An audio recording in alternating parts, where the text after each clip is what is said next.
Destination Fontenay-le-Comte. Pour les Vendéens de Reus Technologies, la question de la sécurité au travail est un enjeu de taille. Depuis 2006, ils commercialisent 2 solutions innovantes et sont devenus en quelques années les leaders européens de la couverture de fosses d'atelier. De quoi tomber à la renverse.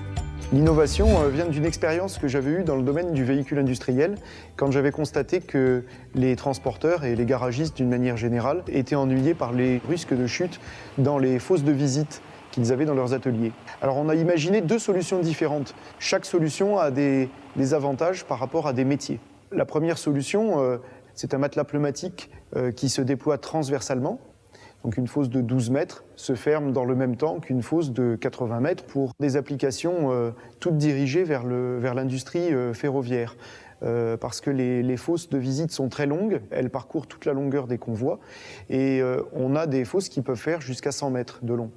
La deuxième solution est un système de rideau métallique qui se replie en accordéon à l'extrémité de la fosse, donc longitudinalement, et correspond bien à l'utilisation dans les garages poids lourds, là où les fosses sont plus petites et où on a besoin d'une surface rigide qui peut servir de poste de travail.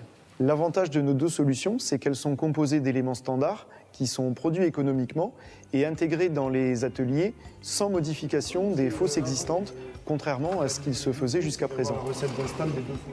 L'innovation a cet avantage de pouvoir projeter le produit au-delà de nos frontières dès le départ. Et c'est ce qui permet d'avoir des fortes croissances, des fortes valeurs ajoutées et donc un développement industriel pour notre pays. Si aujourd'hui Reus Technologies réalise 15% de son chiffre d'affaires à l'étranger, son objectif est d'exporter plus de la moitié de sa production dans les années à venir.